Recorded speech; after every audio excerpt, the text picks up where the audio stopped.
앉으시겠습니다. 여러분, 하나님이 여러분한테 기대치 되게 높다라는 거 아셔야 돼요. 그러니까 제가 늘 말씀드리지만 내가 거룩하니 너희도 거룩하잖아요. 거기서 양보가 없습니다. 그리고 그게 되게 하려고 그리스도가 죽으신 거 아닙니까?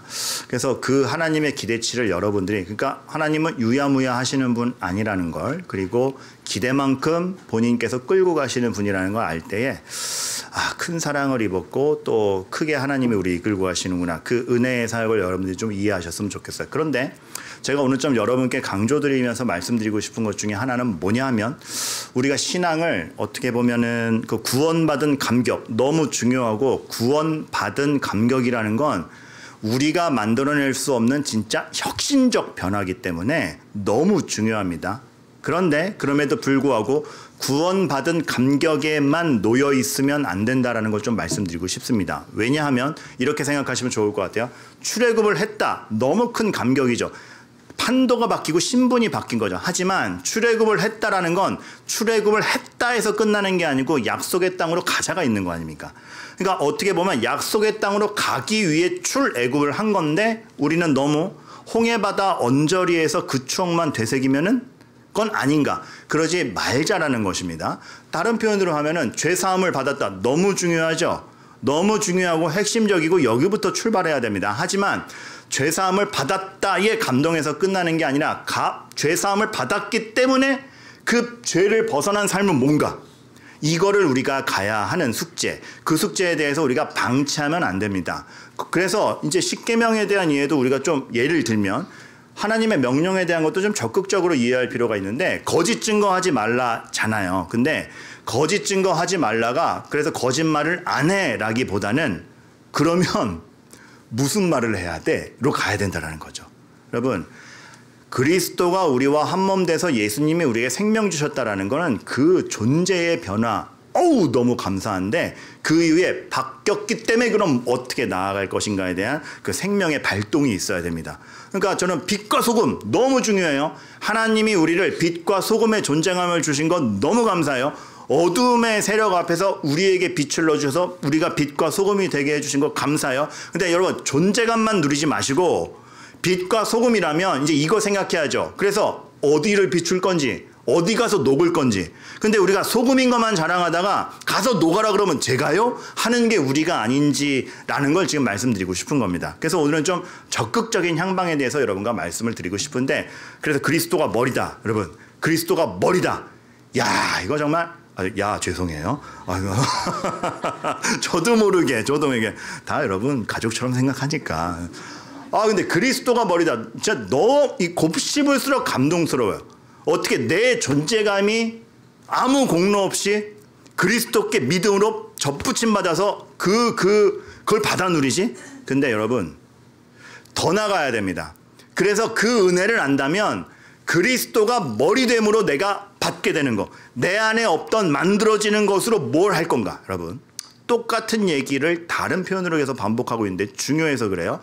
그래서 저는 이제 종교 논쟁을 신자와 무신론자가 하다 보면 그 논쟁의 향방이 좀 안타까운 게, 하나님이 있다 없다, 신의 존재 증명 가지고 논쟁을 많이 하잖아. 근데 여기서 그치면 안 되고 우리가 생각해야 될 바는 이겁니다. 신이 있다 증명해서 와 있다 만족. 왜 저 오늘 신났죠? 근데 있다에서 만족하는 게 아니고 하나님이 있다는 것이 나의 무엇을 바꿔 놓았는가를 좀 따져보자라는 거죠. 여러분, 우리가 신앙에 대해서 너무 개념적으로만 아는 것 같습니다. 이걸 좀 실질로 끌고 와야 됩니다. 그래서 진짜 우리가 하나님이 계시고 하나님을 의지한다라면 여러분, 그 개념 자체가 바뀌어야 됩니다. 왜요? 그리스도가 머리이기 때문에 그렇습니다. 이제 내가 생각하고 내가 추론한 게 아니고 그리스도가 머리이기 때문에 그리스도가 주시는 생각과 그 생명으로 완전히 바뀐 개념으로 생각할 줄 아는 게 우리 인생이에요. 여러분, 예를 들어서 우리가 하나님 계신 거 알아요? 하나님 믿어요? 하나님 의지해요? 그러면 나는 하나님보다, 돈보다 하나님을 더 사랑해, 난 돈보다 하나님을 더 의지해 라고 말을 할 때 도대체 뭐가 하나님을 더 의지하는 거죠? 그러니까 돈보다 하나님을 더 의지한다라는 개념이 뭐죠? 그러니까 한 몇 프로 하나님, 몇 프로 돈, 돈을 안 쓸 수는 없으니까. 최현준 한 몇 프로 정도면 그래도 하나님 의지한다라고 봐주시겠어요? 너그럽게 웃지 마시고 대답을 하세요. 성도님들 요즘 잘 빠져나가요. 인자하게 웃지 말고 질문하면 답을 하세요. 좀 답답해 죽겠어요. 네. 이거만 봐주시겠어요? 49대 51이면 봐주시겠어요? 좀 더 높으니까. 여러분, 이거부터가 우리가 바꿔야 됩니다. 그리스도가 머리 됐다라는 건 비율 문제가 아니고 개념 자체가 바뀐 겁니다. 어떻게? 돈은 우리의 삶을 해결하지 못한다를 알고 가는 겁니다. 하나님을 의지한다라는 게, 하나님이 계시고 내가 하나님을 의지한다라는 것은 하나님에게 온전히 답이 다 있고 그 하나님으로 말미암아 나머지 개념을 다 파악하겠다. 그렇게 봤을 때 돈은 물론 활용하고 주시면 이용하고 없어서는 안 될 거지만 돈이 우리 삶을 해결하지 못한다. 내 삶의 모든 걸 해결하는 건 하나님뿐이다를 확실히 하고 가는 거죠. 그래서 돈은 쓸 겁니다. 활용할 겁니다. 없으면 불편할 겁니다. 하지만 돈의 결핍이 가져다주는 환경이 나를 방해하지 못한다. 돈의 많고 적음이 나의 영혼을 방해하지 못하고 난 그것에 영향받지 않는다라는 생각을 할 수 있는 게 비로소 하나님을 의지한다가 되는 겁니다. 그러니까 판도 자체가 그리스도가 머리입니다. 그리스도가. 여러분의 발상과 생각과 개념 자체가 바뀌어야 됩니다. 우리가 성경에서 이런 혁신적인 개념 변화 바울의 표현에서 보죠. 뭐라고? 이전에 배웠던 걸 뭘로 여긴다? 배설물과 같이 여긴다. 얼마나 똑똑했는데요. 얼마나 실질적인 지식이었는데요. 그러나 예수 그리스도로 만족한다라고 했을 때 배설물과 같이 개념 파악이 다시 되는 겁니다. 왜요? 유용하게 쓰겠으나 거기에 답이 없기 때문에. 여러분, 이게 오해하시지 말아야 될 게, 그래서 세상 모든 것이 하찮다가 아니고 하나님이 주신 것을 지혜롭게, 또 하나님이 이 땅을 무대로 주셨기 때문에 이 무대를 어떻게 활용할지에 대해 고민해야 하나, 의지하고 진리의 토대이고 답은 딱 하나, 누구? 하나님.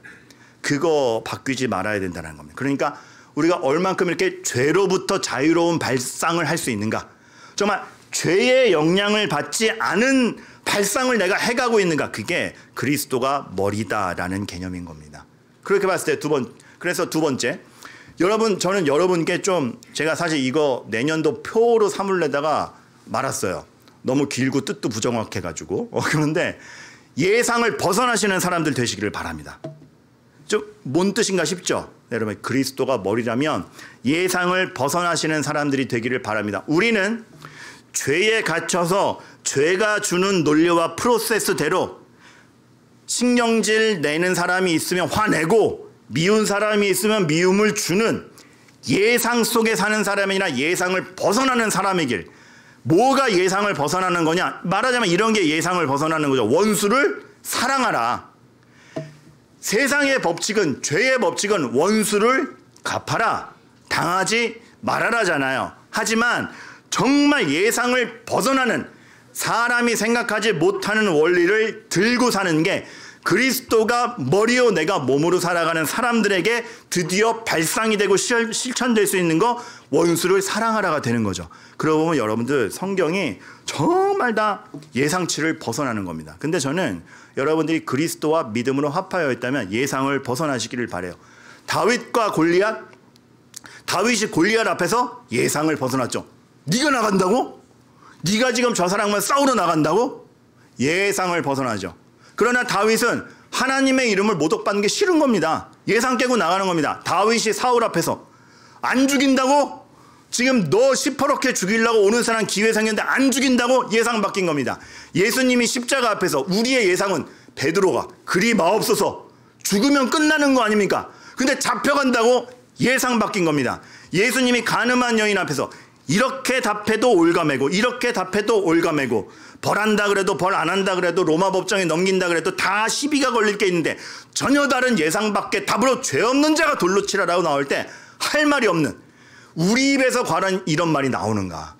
누군가 논쟁거리를 들고 오고 누가 비난받을까 결정할 때 우리는 진리의 토대와 하나님의 생각과 은혜의 법칙 아래서 정말 누구도 예상하지 못한, 그러나 모두를 위로하고 답이 되는 것들을 답을 외칠 수 있는가? 바울이 감옥에서 다 풀려났는데 안 도망간다고? 안 도망가는 거죠. 기회 생겼다고 냅다 달려가지 않는 거죠. 다 예상 바뀝니다. 왜요? 다윗이 골리앗 앞에서 두려움의 대상이 개념 정리가 다시 됐기 때문에 그렇습니다. 믿음이 있는 사람은 두려움의 대상이 다시 잡힙니다. 하나님만이 두렵지 골리앗이 두렵지 않아요. 하나님이 두렵기 때문에 하나님의 이름이 모독받는 게 제일 싫고 하나님의 이름이 모독받는다는 현실 앞에서 그 어떤 것도 두렵지 않은 겁니다. 두려움의 대상이 달라요.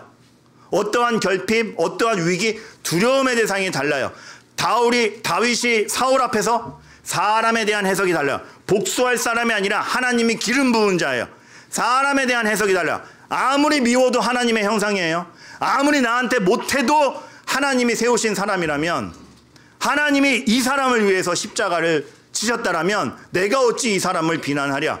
예수님이 십자가 앞에서 사람들, 아까도 얘기했지만 그리 마옵소서, 죽으면 끝입니다. 비극이죠, 비극. 인간이 볼 때는 누명이죠, 누명. 죄 없는 자가 달려 돌아가신다고 하니까. 그러나 비극에 대한 개념이 다르죠. 오히려 예수 그리스도께서는 그걸 비극이나 어떤 불의의 일격을 당한 것으로 보지 않고 이 십자가가 구원의 통로다를 보는 개념이 다른 겁니다. 가늠한 여인 앞에서 사람은 사람을 잡아먹습니다. 다 누군가가 재료예요. 내 이익의 재료. 저 사람 어떻게 등쳐먹지? 내 비난의 재료. 아유, 저 사람 왜 저래? 내 화의 재료. 내가 너 때문에. 분노의 재료요, 이익의 재료요, 비난의 재료인 사람 다 비난의 재료죠. 사람들은 이 가늠한 여인 하나 두고 자기네들이 옳음을 증명하려고 했지만 예수님 앞에서는 사람이 재료가 아니죠. 구원의 대상이죠. 다른 겁니다. 바울이 감옥에서 냅다 도망가는 게 기회가 아닙니다. 바울에게 기회는 뭡니까? 이 간수를 어떻게 살리냐가 기회인 거죠. 여러분, 개념이 완전히 달라요. 여러분, 부탁드려요. 예상을 벗어나는 사람들 되시길. 정말 여러분을 통해서 우아하는 얘기들이 나오길. 여기서 웃는다고? 아, 여기서 나를 용서한다고? 아, 여기서 이거를 두고 간다고? 아, 여기서 욕심 부리지 않는다고? 이 상황인데 감사를 한다고? 예상 밖의 사람이 되시게. 이게 그냥 정서적으로 우쭈쭈해서 되는 게 아니고 하나님을 확신하고 죄에서 벗어나고 정말 하나님이 내 인생에 실제적으로 역사하신다는 걸 알 때 가능한 일입니다. 성경은 늘 그걸 얘기해요. 이게 우리 개념으로 나오지 않아요. 그래서 성경이 항상 가르쳐요. 예를 들어 드릴까요? 신명기에 수없이 반복되는 이 개념. 14장 29절. 객과 고아와 과부들이 와서 배부르게 먹고 하라. 객과 고아와 과부를 항상 도와라. 근데 그 다음이 기가 막히죠. 그리하면 내 하나님 여호와께서 내 손으로 하는 범사에 내게 복을 주시리라. 투자 가치가 없는 사람들에게 전력을 다하라, 진심으로. 그때 네가 잘 된다. 예상 밖이잖아요. 우리가 잘 되려면 유력한 사람, 좀 도와도 되갚을 수 있는 사람을 도와줘야 내가 잘 된다 아닙니까? 예상 밖이죠. 하나님의 프로세스를 가질 수 있느냐? 묻고 있는 겁니다.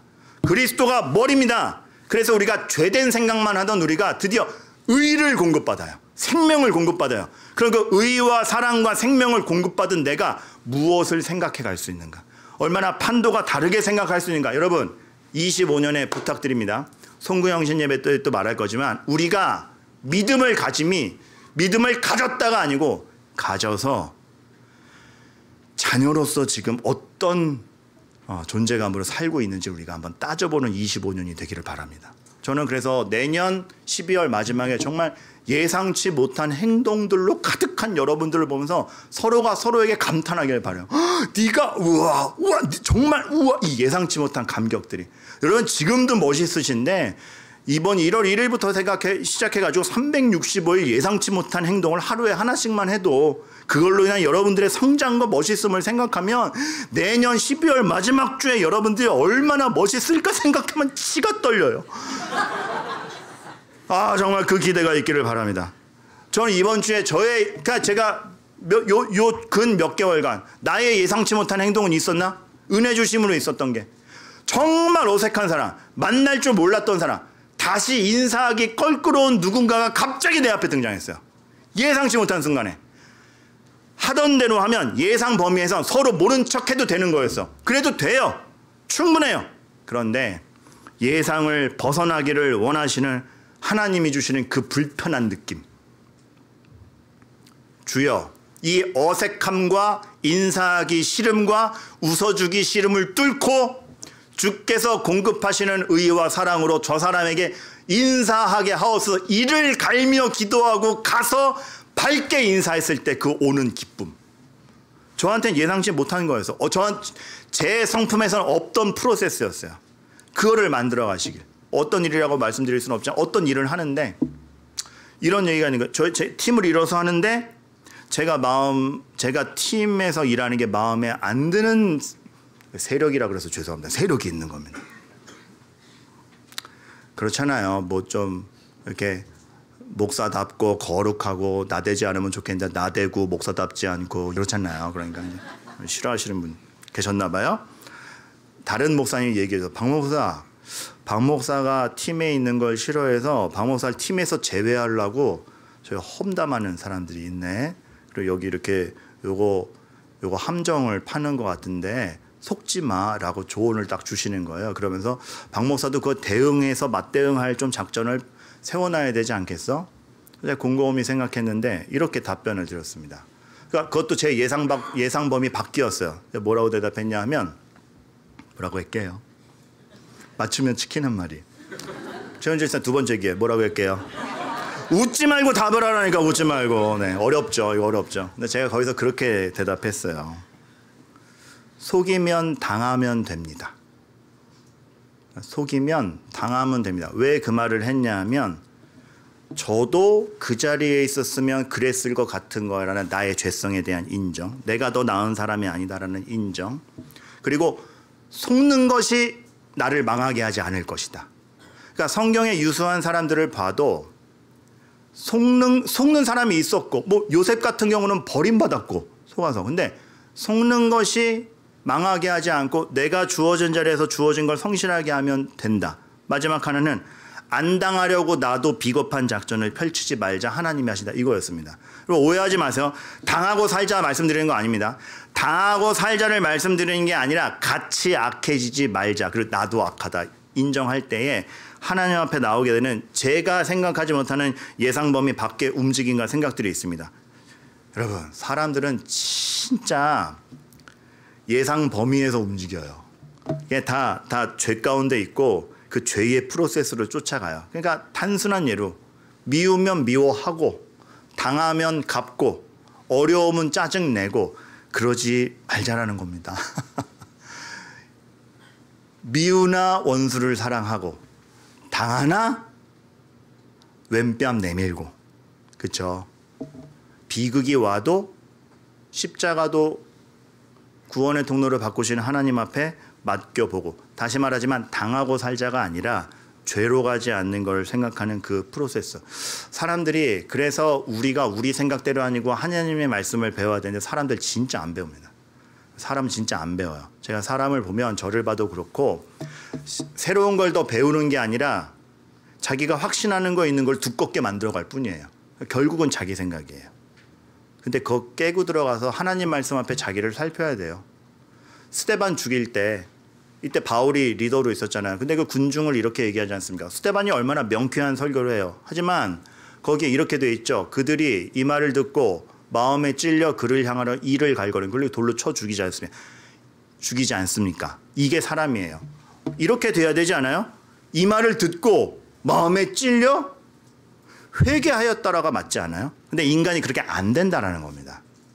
어이, 네가 이를 갈거는 우리가 다 그래요. 나에게 불만족스럽거나 나에게 동의되지 않는 것에 대해서 걷어내죠. 배우지 않습니다. 그러나 여러분 배워야 됩니다. 그게 뭐 많이 배우세요, 마음에 열리세요. 그게 아니고 자기 마음의 자극을 분노와 자기 유익으로밖에 가져가지 못하는 인간이 하나님이 무엇을 생각하게 하시는가 말씀과 기도 안에서 그걸 보자라는 겁니다. 그래서 일용할 양식을 주옵시고 매일매일의 일용할 양식에 말씀의 양식을 구해야 되는 게 인간임을 정말 여러분 잘 배우셔야 돼요. 그래서 여러분이 하고 싶은 대로 그냥 예상 밖의 행동을 하시기를 바라요. 제가 이번 주 설교 준비하면서 이거 굉장히 조심했어요. 내가 언제 망하는 순간인가. 저 요즘 내가 망하는 순간 막 몇 개 적고 있거든요. 저 경계하기 위해서. 근데 그 중에 하나가 내가 성경을 잘 안다라고 생각하는 순간 난 망하는 것이다. 진짜 그래요. 마치 이게 설교 몇 개 하고 막 파워포인트 만들고 막 써놓으면은 제가 막 성경을 갖고 노는 기분이 들어요. 막 구약과 신약을 맞추고 막 진짜 실수예요. 그 방대한 것 중에 이만큼 설명할 수 있는 게 생긴 겁니다. 그거에 감사해서 이번 주 이거 전했을 뿐이고 앞으로도 알아갈 게 너무 많아요. 아는 척 할 수가 없어요. 그래서 하는 것도 내 마음에 들지 않는 사람이 얘기하는 것도 맞으면 들어야 되고, 그게 진짜 말씀 앞에 나를 맞추는 것밖에 없는 거지. 내가 잘한다고 생각하는 순간 더 이상 배우지 않을 때, 배우지 않고 누구 판단하고만 다닐 때, 이거 아닙니다. 우리는 어떻습니까? 여러분, 우리 배우지 않는 태도의 본능이 있는 거를 이렇게 테스트해 볼 수 있는데, 여러분 딱 어떤 현상을 봤어요? 이거 틀린데? 뭔가 틀리다고 생각하면 그 틀린 상대방이 틀렸다고 100% 확신하시죠? 그러니까 저 틀린데? 상대방이 틀렸다고 100% 확신하지, 혹시 내가 틀려서 틀리다고 여기나라고 생각하는 사람 없습니다. 그렇죠? 그만큼 사람이 여기서 끄덕이시는 분들이 많은 걸로 봐서는 그래도 감사합니다. 그걸 인정해 주시니. 말씀 앞에 나를 비춰보는 그것이 필요하고, 그래서 그래서 이제 교회에도 기준과 규율이 필요한 게 올가매자가 아니고, 사람은 항상 자기 성향대로 가니 말씀 안에서 기준과 규율을 만들고 거기서 판단하자. 그게 이제 모세가 만든 재판이기도 하고, 우리가 그럴 수 있는가? 정말 언제든 말씀 안에 있으라고 발버둥 치는가? 그럼 교회가 그랬으면 좋겠어요. 마지막 범사에 원래 4번까지 있는데 1부에 해보니까 4번까지 하면은 시간이 너무 많이 걸려요. 그리고 3번 끝나고 다 은혜 받고 아멘 했는데 4번 나오니까 다 좌절하시더라고요. 그래가지고 원래는 이거 앞에 오직 사랑 안에서 참된 것을 요구해야 되는데 이건 나중에 범사에까지만. 범사에. 근데 그 그리스도가 머리 되셔서 그리스도가 맞지, 정말 모든 상황에 그리스도가 맞지를 진짜 방금 얘기했지, 범사에 확인케 하시는 게 하나님입니다. 왜 이 말씀 드리냐면, 제가 보면은 사람은 겪기 전까지 자기 일로 생각하지 않아요. 장례를 겪어보신 분들은 알 거예요. 우리가 뻔히 사람은 어느 순간 육신의 생명은 끝난다 알죠. 모르는 사람 없죠. 근데 자기 일로 겪기 전까지는 자기 일로 실감하지 못해요. 그게 사람이에요. 그래서 하나님이 죄송하지만 슬프지만 겪게 하시나 봐요. 근데 겪었을 때 그 죽음 앞에서 진짜 부활을 믿습니다를 울면서 고백하는 시간이 있는 거죠. 진짜 극한의 원수를 만났을 때 아멘 하긴 쉽죠. 원수를 사랑하라. 근데 진짜 하는 지금 너무 감정이입했죠. 지금 여기 하나 딱 떠오르는 얼굴이 있어가지고, 그 원수를 정말로 이를 뿌드득하면서 사랑해보고자 하는, 내 힘으로 안 되니 기도해보고자 하는가. 환난은 인내를, 인내는 소망을. 환난 왔다 하면 불평부터 가잖아요. 우리가 언제 인내해요? 진짜 이게 소망입니까? 근데 겪게 하세요. 그러니까 전 장례식장도 그래요. 죽으면 천국 간다를 아는 것과 그게 내 가족 장례일 때 또 다릅니다. 근데 내 가족 장례인데 우리 부모님이 내가 그때 전해준 말씀을 확신하셨나 못하셨나 알고 모름에 따라서 또 상황 다르고, 아니 저희 부모님은, 우리 가족은 교회는 안 나갔던 거, 신앙 없었는데 라고 할 때에 말씀이 가르치는 것과 우리의 소망과 현실이 상충돼서 무슨 얘기를 해줘야 되지? 어찌 말하지? 그렇다고 진리는 바뀌지 않는데 분명히 하나님은 위로하실 건데, 그 모든 사람이 이해되지 않는가 그 상충을 넘어서서 진짜라고 품는 것까지 별별 걸 다 겪어야 돼요. 하나님이 그거를 근데 겪게 하십니다. 여러분 25년에 죄송하지만 저는 믿음은 다 잘 돼요라고 말씀 못 드리겠어요. 오히려 저는 우리 별별 거 다 겪을 건데 그거 들고 와서 교회에서 기도하고 다락방 와서 나누고 질문하셔서 해결합시다라고 말씀드릴게요. 그래서 우리 막 만신창이 될 겁니다. 근데 그 만신창이를 겪은 다음에 그 성숙과 하나님에 대한 확신은 저는 이루 말할 수 없을 거라 확신해요.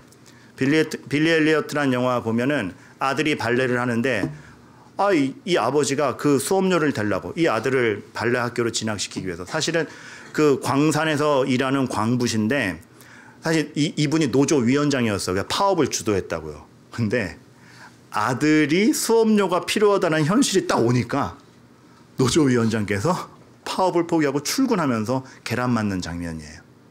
여러분 겪으면 이게 그래요. 난 이럴 거야. 이게 맞지. 근데 겪으면 이게 사람 미칩니다. 걱정 말고 하나님께 맡겨 라고 했던 게 내 자녀 문제가 되면 내가 벌벌 떨고 있는 걸 봐요. 여러분 뭐 목사라고 다를 것 같아요? 아, 달라요? 그러나 그렇게 다르지 않습니다. 근데 하나님이 그래서 부안해동 할 거냐? 상황이 바뀌면 부안해동 할 거냐? 아니고 어떤 상황이 오든 변치 않는 진리, 그리스도가 널 몸으로 묶어서 그리스도가 답이다라는 것을 고백할 수밖에 없는 그 영광을 우리에게 가져가신다라는 겁니다. 범사에 그에게까지 자라갈지라. 여러분, 예수님을 의지한다는 것은 이런 어려움 안 겪어요가 아니고 예수님과 하나 됐기 때문에 이런 일을 겪었을 때 나의 결론은 예수 그리스도로 간다입니다. 여러분, 다시 우리가 이제 믿음으로 산다라는 것은 믿었으니 우리한테는 어려움이 안 생겨가 아니라 믿었더니 그 별의별 일을 통해서 그리스도를 더 확신하게 되더라. 이제 이게 우리 모양입니다. 그러니까 우리는 정말 많은 고민과 별별 사정을 다 갖고 교회에 올 겁니다. 바울이 그래서 얘기했죠. 로마서 8장 38절 39절 내가 확신하노니 사망이나 생명이나 천사들이나 권세자들이나 현재일이나 장래일이나 능력이나 높음이나 기쁨이나 다른 어떤 피조물이라도 우리를 우리 주 예수 그리스도 안에 있는 하나님의 사랑에서 끊을 수 없느니라. 즉슨 사망 겪고 생명 겪고 권세자들 겪고 현재일 갇혀 나가고 장래일 뭐가 터질지 모르는 거 다 받아내고 능력 있고 없고 눌리고 기쁨 수렁에 빠져보고 다 겪어봤는데 하나님 사랑에서 안 끊기던 데를 고백하는 우리. 얼마나 힘들어요. 부담되시죠? 부담 느끼지 마세요. 왜냐하면 그래서 그리스도가 여러분들을 하나로 묶으셨다는 거기 때문에. 여러분, 나사로 무덤 앞에서 전 너무 감사한 게 예수님이 우세요. 야, 내가 살려낼 건데 왜 울고 앉았냐 하지 않고 그 아픔이 어떤 건지 알아서 우세요. 그리고 38절에 가면 속으로 비통이 여기서 무덤에 가세요. 이 비통이 사실은 비통해. 이 원뜻은 이런 게 있습니다. 사자가 으르렁거리다는 표현이 있어요. 극심한 분노인 거죠. 무덤으로 가시면서 분노하세요. 왜? 내가 너희를 이렇게 죽는 존재로 만들지 않았다. 자, 죄 때문에 이렇게 됐지. 죄 때문에. 내가 그 죄의 권세를 반드시 물리치리라. 내가 이 나사로야 나오너라를 선언하는 데 있어서 나의 십자가를 걸고 내가 일을 한다. 내가 너희를 위해 죽는다.